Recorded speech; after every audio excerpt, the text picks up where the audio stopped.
dubbifna macaafa qulqulluu keessaa lafti nuti dubbifanne wal wajjin ilaallu macaafa Iyyoob boqonnaa 42 lakkoofsa 1 kaasee amma lakkoofsa 16tti kan jiru nan dubbisa.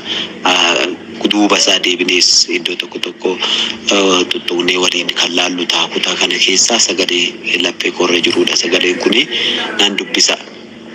Kana booddee Iyyoob deebisee Waaqayyoon ati waan hundumaa gochuu akka dandeessu nan beeka.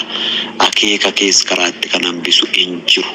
Ati inni dubbii beekumsaa malee dubbatamuun akeeki koo akka hin mul'anne godhu kun eenyu jetteetta?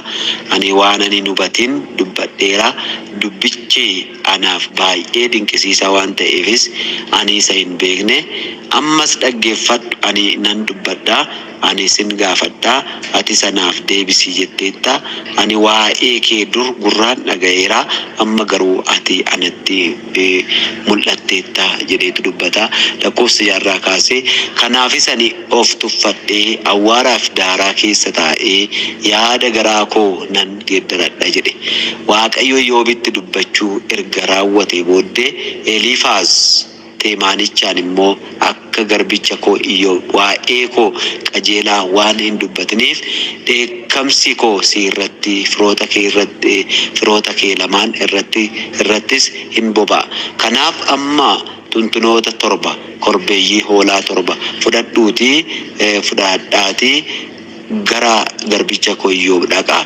Isin ofii keessaniif qalama gubatu dhiyeessaa. Ani sababii isin akka garbicha koo Iyyoob waa'ee koo qajeelaa hin dubbatiniif akka gowwummaa keessan isa yellaasisaatti isiniif akkan hin deebifnetti garbicha koo Iyyoob isiniif haa kadhatu.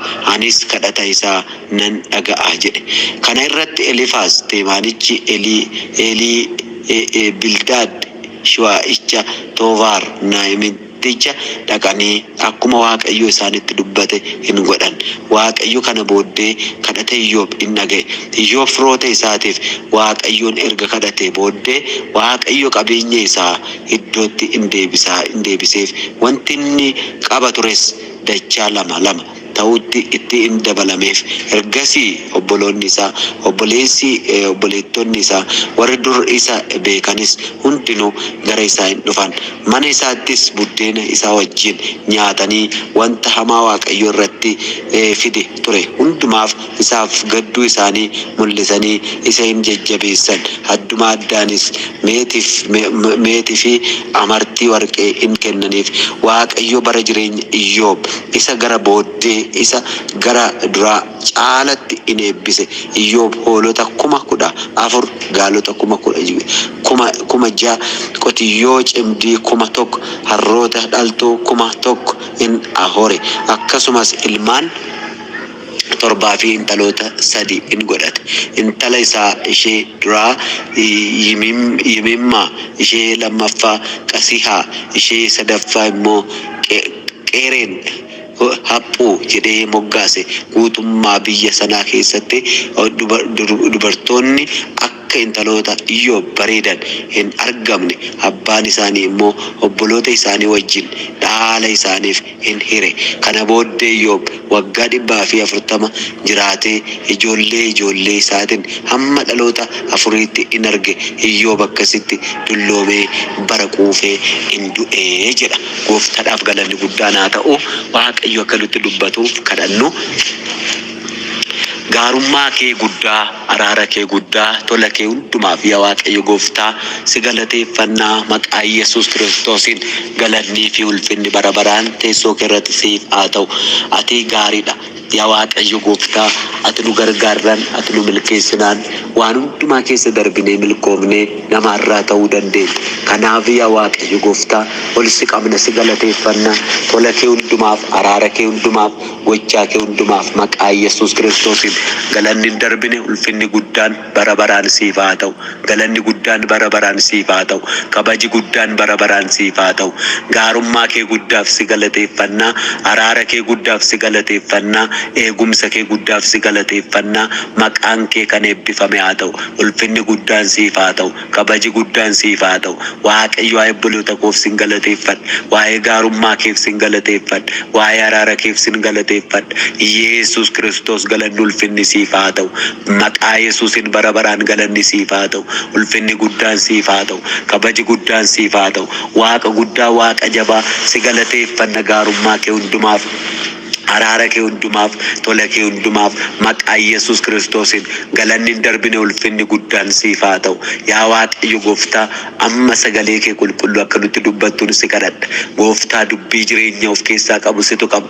Sagaleen kee nama ijaara, sagaleen kee lafaa nama kaasa, sagaleen kee waanjoo namarratti ulfaate namarraa cabsa, sagaleen kee seenaa yaa Waaqayyo fokkisaa jijjiira, sagaleen kee hidhaa hiika, sagaleen kee waanjoo cabsa, sagaleen kee takaallaa kuta. Kanaaf yaa Waaqayyo Gooftaa, ansin kadha maqaa Yesuus Kiristoosin sa'aatii kana jalqabee gargaarsa abbummaa kee, humni sagalee kee nurratti kan baname haa ta'u, nurratti kan dhufe haa ta'u. Dubbiin si biraa nuuf haa dhufu, jechi si biraa nuuf haa dhufu, sagaleen si biraa nuuf haa dhufu, gorsi si biraa nuuf haa dhufu, jechi si biraa nuuf haa dhufu. Yeroo kana jalqabdee akka nutti dubbattu, yeroo kana jalqabdee gara keenya akka dhuftu ansin kadhadha maqaa Yesuusitiin. Lapheen dadhabee sagalee kanaan akka haara'u, jireenyi dadhabee abdii kutate sagalee kanaan akka jabaatu, abdii akka horatu maqaa Yesuus Kiristoosin ati nu gargaari. Maqaa Yesuus Kiristoosin ati nu gargaari.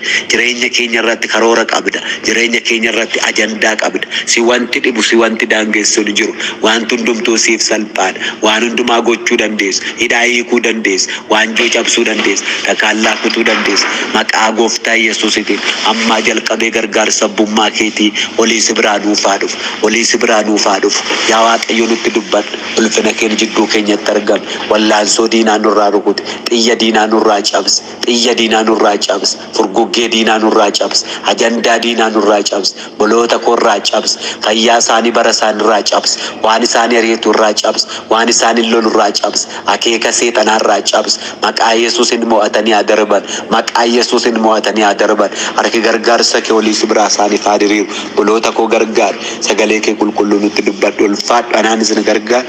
Satti nu jaalatte maqaa Gooftaa keenya Yesuus Kiristoosiin jettee ameen. Gooftaadhaaf galanni guddaan haa ta'u. Mata duree akkana jedhu irratti wal wajjiniin ilaalla. Kutaa kana keessaa Waaqayyo karoora jireenya keef qaba yookiin Waaqayyo jireenya kee irratti karoora guddaa qaba isa jedhu kana wal wajjin ilaalla. Karoora Waaqayyo sirratti qaba jireenya kee irratti, umurii kee irratti, bara kee irratti, bara jiraattu kana irratti Waaqayyo karoora guddaa sirratti qaba. Karoora Waaqayyo sirratti qabu kana laalee seexanni akka ati bira hin geenyeef wal'aansoo siin qabuu danda'a. Jireenya kee cabsee hanqaaqee karaatti hambisuuf seexanni waan baay'ee sirratti abbaluu danda'a. Haa ta'uyyuu malee karoorri seexanaa karoora Waaqayyoo karaatti nambisu, karoorri foonii karoora Waaqayyoo karaatti nambisu, waan hundumaa achaadhee asaadhee wantan keessa darbe wanta salphaa miti. Akkuma jedhe obboleessi keenya faarfataa Bafiqaaduu, jireenya koof jireenya kee keessatti wanta jireenya kee awwaaluuf sitti malu, wanta jireenya kee irratti harka ol kaasu hundumaa garanattis irraa faccisee moo'icha siif kennee akka ati darbitu kan si godhu Waaqayyo Gooftaan maccaa sagalee kana sitti dubbata. Maqaa Gooftaa Yesuusitiin karoorri Waaqayyo, ajandaan Waaqayyo siif qabu karaatti inafu obboleessa koo, karaatti inafu obboleettii koo. Iddoo kanatti waan tokko ilaallaa. Gara mata duree koo kanatti deebuun dura Iyyoob seenaa isaa yoo ilaaltan boqonnaa tokko amma boqonnaa 42 kanatti, keessumaa amma boqonnaa 41 kanatti ilaaltan wanti baay'een Iyyoob irratti wal jijjiiruunsaa waan abdii nama kutachiisudha. Otoo bakka isaa buunee ilaallee waan salphaa nutti fakkaachuu danda'a, amma garuu waan salphaa miti.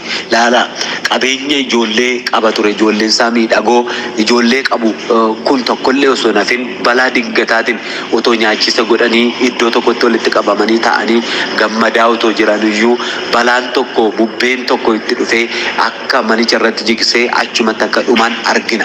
Dhaamsa kana dhufanii Iyyoobitti himan. Ijoolleen kee babbareedoon sun tokkollee osoo nafin balaa tasaatiin akka isaan dhuman sitti himuu dhufne jedhanii oduu gaddaa kana, dhaamsa gaddaa kana baatanii yennaatti dhufan argina. Kana hundumaa gaafa dhaga'u Iyyoob waaqayyotu kenne waaqayyotu fudhate jedhe argitanii yaada waaqayyo isaaf qabu yaada waaqayyo Iyyoobiif qabu karoora waaqayyo Iyyoob irratti qabu waaqayyo duwwaatu beeka. Seexanni garuu namnis karoora biraa qaba Iyyoobiif seexannis karoora biraa qaba Iyyoobiif argitanii kan hundumaa keessatti namni waaqayyo Iyyoob garuu yaada waaqayyo kana beekee yaada waaqayyo kana hubatee akka inni jiraatu arginaa jechuudha. Afaan isaa keessaa wanti hamaan tokkollee osoo ba'in akka inni yaada waaqayyo karoora waaqayyo isaaf qabu kana keessatti akka of eege argina. Galanni Gooftaadhaaf haa ta'u.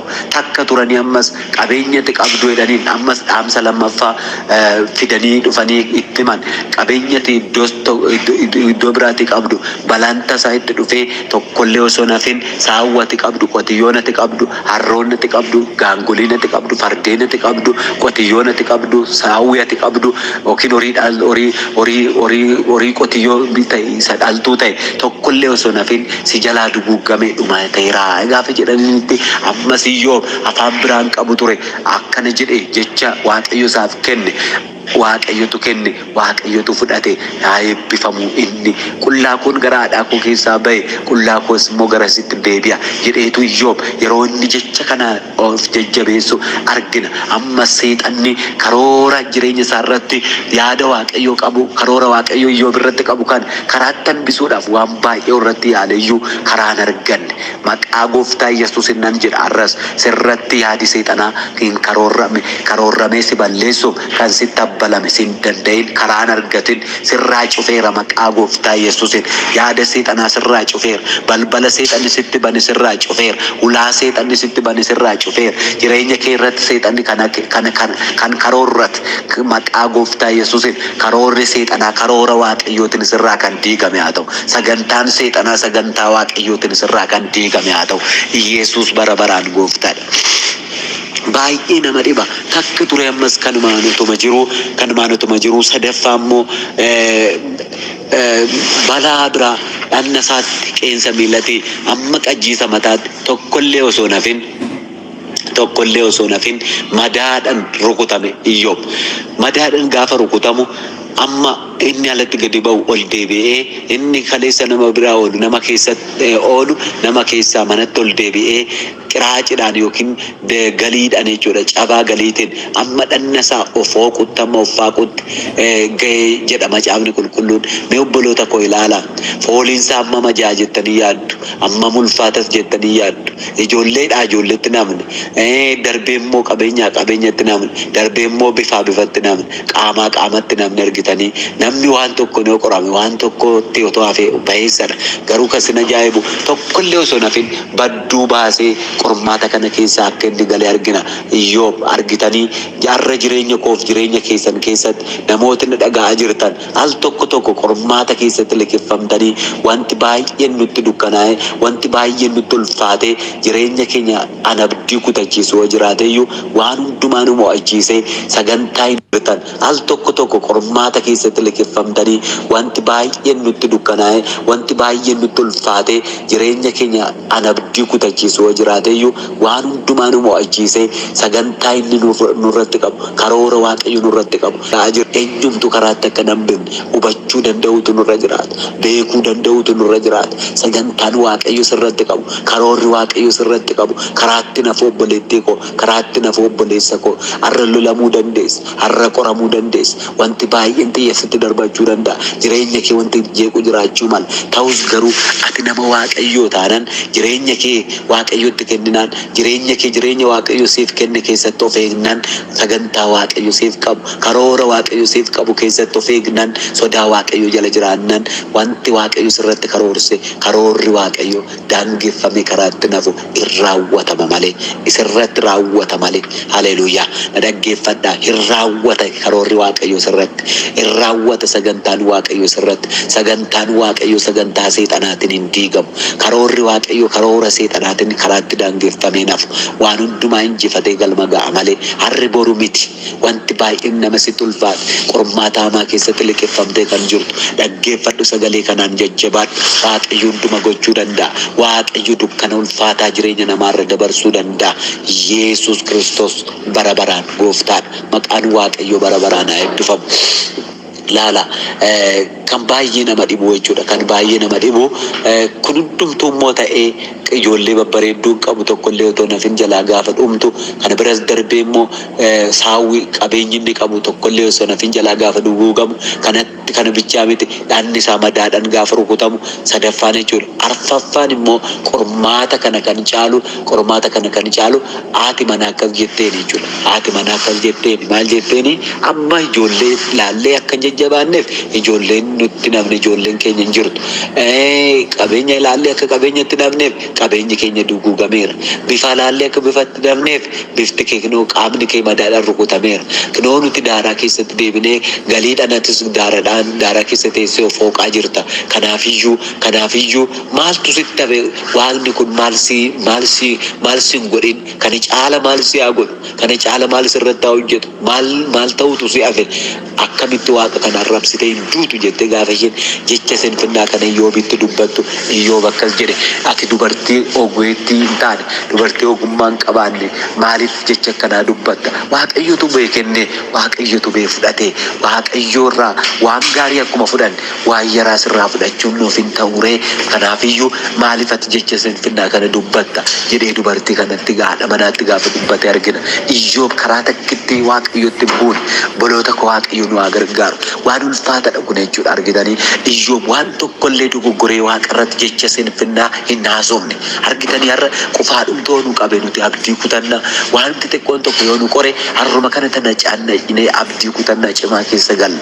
Iyyoob garuu jabaatee dhaabbate. Karoora waaqayyo sirratti qabu karaatti hambisuudhaaf wanti baay'een si loluu danda'a. Obboleessa koo obboleettii koo na dhaggeeffadhu.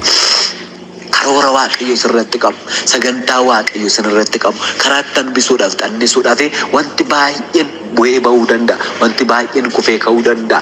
Jireenya keenya irratti seexanni kallattii adda addaatiin xiyya darbachuu danda'a. Humna guddaadhaan sirratti ka'uu danda'a. Ta'us garuu karoora waaqayyo sirratti qabu eenyu karaatti hambisu eenyu karaatti hambisuu hin danda'u. Sagantaa waaqayyo sirratti qabu karoora waaqayyo sirratti qabu karaatti hambisuu wanti danda'u hin jiru. Yesuus bara baraan gooftaadha. Kanaaf dubartii kana akka inni akkana jedhe arginaa jechuudha. Kana duwwaa immoo miti shanaffaan hiriyoonni isaa jechuudha firoonni isaa dhufanii Iyyoobin akkas jedhu ture madaa isaa keessa deddeebi'anii argitanii sagantaa waaqayyo yookiin karoora waaqayyo Iyyoob irratti qabu kan mana Iyyoob irratti karoora waaqayyo qabu jireenya Iyyoob irratti karoora waaqayyo qabu tajaajila Iyyoob irratti karoora waaqayyo qabu egeree Iyyoob irratti karoora waaqayyo qabu karaatti hambisuudhaaf yaada waaqayyo daangessuudhaaf qormaata tartiibaan isa irratti wal ga'e kana hubachuu dandeessu obboloota koo argitanii. Amma immoo shanaffaaf inni dhuma hiriyoonni isaa firoonni isaa dhufanii maal jedhuun turan ati maaliif mataa jabaatta qalbiin geeddarattu nama qajeelatti wanta akkanaa dhufuu hin danda'a jettee yaadda ati nama qajeelatti wanta akkanaa hin dhufu kanaaf qalbii geeddaradhu wayiif sitti dhufe kun malee waanuma akkanumatti miteedhaniitu gorsa fakkeessanii achi keessa jechoota ciccimaatiin Iyyoobin mammadeessu turan Iyyoobin wawwaraanu turan kan hundumaa keessatti Iyyoob harka yookiin afaan Iyyoob keessa wanti yaraan tokko illee hin baane. Galanni waaqayyoodhaaf haa ta'u wanti waaqayyoon gaddisiisu afaan Iyyoob keessaan wanti tokko illee hin baane jechuudha argitanii. Kanaaf maal jechuun barbaade wanti shanan kun jechuudha tokkoffaa ijoolleen isaa jalaa dhumte lammaffaa qabeenya jalaa dhume sadaffaa qaamni isaa madaadhaan rukutame arfaffaa haati manaasaa waaqa kana arrabsiiduu jetteen shanaffaaf inni dhumaa immoo hiriyoonni yookiin firoonni isaa dhufanii madaa isaa keessa isa rurrukutu turan. Kanaaf Iyyoob irratti sagantaa waaqayyo yookiin karoora waaqayyo Iyyoob irratti qabu karaatti hambisuudhaaf sagantaawwan Iyyoob irratti baname sagantaa rakkinaa sagantaa karaa seexanaa irratti baname arginaa jechuudha. Kana karaatti hambisuudhaaf sagantaa guddaa irratti baafate seexan. Galanni waaqayyoodhaaf haa ta'u hawwataa jirtu miti. Duuba laaltanii Iyyoob boqonnaa tokko hanga boqonnaa 42 suuta dubbifadhaa isin sagantaa waaqayyo yookiin karoora waaqayyo Iyyoob irratti qabu kana karaatti hambisuudhaaf seexanni tartiibaan sagantaa gurguddaa 5 irratti baafate jechuudha. Nama keessa goree qabeenya isaa jalaa fixuun ijoollee isaa jalaa fixuun qaama isaa madaadhaan rukutuudhaan hiriyoota keessa yookiin hiriyoota isaa keessa goree gorsa fakkeessee madaa isaa keessa isa waraanuudhaan abdii isa kutachiisuudhaan jireenya isa jeequudhaan seexanni sagantaa guddaa irratti baafatee kan hundumaa yeroo irratti hojjetaa ture argina. Sagantaan Waaqayyoo Iyyoob irratti qabu karoorri Waaqayyoo Iyyoob irratti qabu garuu kan seexanaa kanaan takkallee karaatti akka namni argina jechuudha.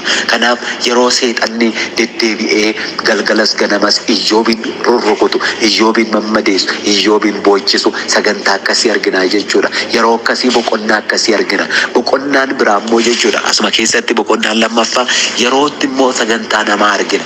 Argitanii sagantaa Waaqayyoo kana karaatti hambisuudhaaf ammas sagantaa seexanaa duwwaa osoo hin ta'in sagantaan namaallee akka jiru argina jechuudha. Ajandaan namaa seexanni duwwaa irratti karoorfatee miti namni illee irratti karoorfatee ulfina Waaqayyoo Iyyoob irratti qabu karoora Waaqayyoo sagantaa Waaqayyoo Iyyoob irraa qabu karaatti hambisuudhaaf lola guddaa karaa namaa Iyyoob irratti ka'e argina. Tokko karaa haadha manaa, inni kaan karaa firoottansaa, karaa namoota sadansanii dhaqee seexanni madaa isaa keessaa akka rukutaa akka waraanaa ture argina. Ta'us garuu kana hundumaa keessatti Iyyoob jabaatee dhaabbate. Maarachaata kaapiroodaanaan daalaaraadiyaa. Maal ta'e isiniin jedhe jabaatee dhaabbate. Otoon kufin jabaatee dhaabbate.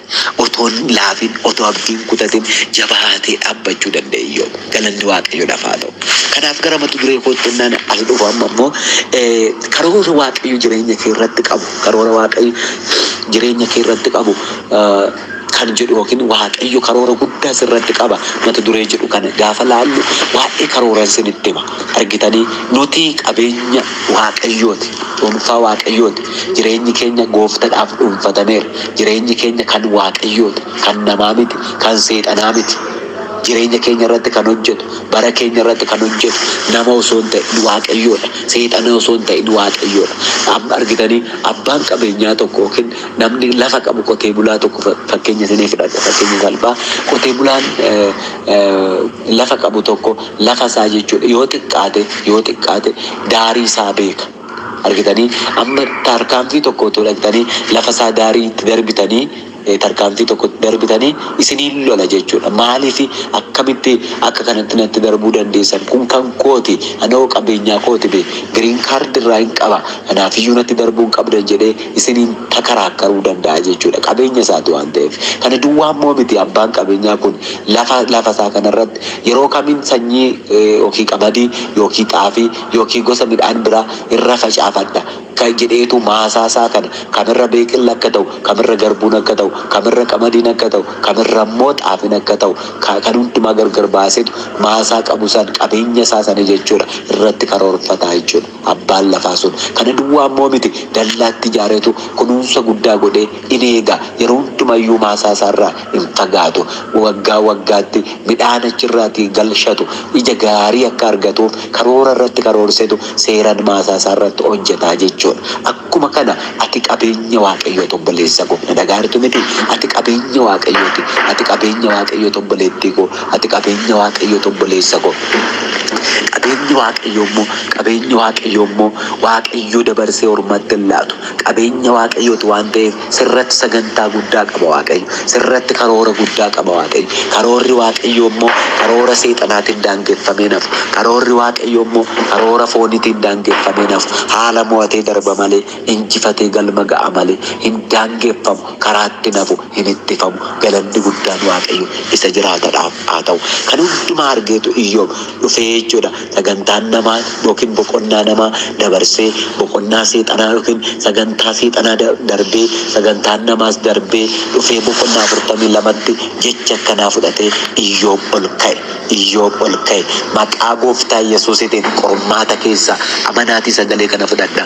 Rakkina keessaa qormaata keessaa maqaa Gooftaa Yesuusiin jecha addaa dubbii afaan Waaqayyoo keessaa ba'een sagalee Waaqayyootiin kakuu fudhadhaati, mul'ata fudhadhaati, jecha fudhadhaati. Bakka kuftanii, bakka itti qoramtanii abdiidhaan misiraachuudhaan ol ka'aa mul'adha. maqaa gooftaa Yesuusitiin maqaa gooftaa Yesuusiin misraachoo guddaadhaan kakuu guddaadhaan dibata guddaadhaan ulfina guddaadhaan iddoo kuftanii jirtanii bakka itti qoramtanii jirtanii waan isinitti ulfaate keessaa waan isinitti cufame keessaa abdii kutannaa cimaa keessaa humna godhadhaati maqaa Yesuus Kiristoosiin. Iyyoob iddoo kanatti maal ta'ee yeroo inni akkas jedhee ol ka'ee argina jechuudha. Maal jedhee ol ka'ee jecha gurguddaa lama dubbate Iyyoob iddoo kanatti. Tokko maal jedhee ati waan hundumaa gochuu akka dandeessu nan beekaa jedhe Iyyoob. Argitanii maal gochuu akka dandeessu jedhe ati waan hundumaa gochuu akka dandeessu nan beekaa jedhe jechuudha. Jireenya kiristaanummaa keessatti danda'ummaa Waaqayyoo amanuun danda'ummaa Waaqayyoo beekuun hunduma caala obboloota ko Yesuus waan hunduma akka danda'u Yesuus waan hunduma gochuu akka danda'u takkaallaa kutuu akka danda'u cufaa banuu akka danda'u hadhaa mi'eessuu akka danda'u dukkana mulqisiisuu akka danda'u gaaffii deebisuu akka danda'u waan hundumaa gochuu akka danda'u isa hin jirre jiraachisuu akka danda'u uumaa waan hundumaa akka ta'e jabaa jabootaa akka inni ta'e mootii moototaa akka ta'e gooftaa Yesuus Kiristoos waan hunduma gochuu akka danda'u jireenya keenya irratti maal gochuudha amanuutu nurra jiraata jechuudha. Galanni Waaqayyoodhaaf haa ta'u maal gochuun nurra jiraata amanuutu nurra jiraata. Edaa sagantaan irratti qabaa Waaqayyo jedhe Iyyoob. Edaa karoora irratti qabaa Waaqayyo jedhe Iyyoob. Kanaafiyyuu akka irratti karoorfametti sagantaa baay'ina kana irratti saganteeffametti silaa karaatti na hambisuuf yaada Waaqayyo karaatti hambisuuf anis seenaan koo lafarraa akka baduuf seexanni sagantaa guddaan irratti qopheeffate seexanni sagantaa guddaan karoora guddaan irratti qabate namni sagantaa guddaan irratti qabate garuu karoorri Waaqayyo kanaan daangeffamee nafu hunduma gochuu danda'a Waaqayyo jedhe Iyyoob. Kanatu sagalee argitan iddoo qulfiitu isaaf hubatame waan qulfiitu isaa galame waan cimaatu isaaf hubatame karoorri Waaqayyo wanta hunduma gochuu akka danda'u nan beekaa jedhe jala muree hubate jechuudha. Jireenya kiristaanummaa keessatti kana hubachuun waan hunduma caala danda'ummaa Waaqayyo hubachuun waan hunduma caala guddummaa Waaqayyo hubachuun waan hunduma caala jabina Waaqayyo hubachuun waan hunduma caala hin danda'a Waaqayyo jabaadha Waaqayyo hadhaa mi'eessuu danda'a Waaqayyo waan hundumtuu isaaf salphaadha firoota koo Waaqayyo galanni Waaqayyoodhaaf haa ta'u. Lammaffaa immoo akkas jedhe Iyyoob. Lammaffaa immoo maal jedhe beektu akeeka kees jedhe karoora jechuu isaati akeeka kee yookiin karoora kee karaatti kan hambisu hin jiru jedhe. Haleluuyaa. Silaarree akka wanti baay'ina irratti wal jijjiiretti silaarree akka wanti baay'ina sagantaan irratti qabatetti silaallee akka wanti baay'ina jireenya koo jeeqetti silaallee akka wanti baay'ina abdiina kutachiisetti karoora Waaqayyo irratti qabu karaatti hambisuuf waan baay'ee ture haa ta'uyyuu malee karoorri Waaqayyo irratti qabu kaayyoon akeeki waan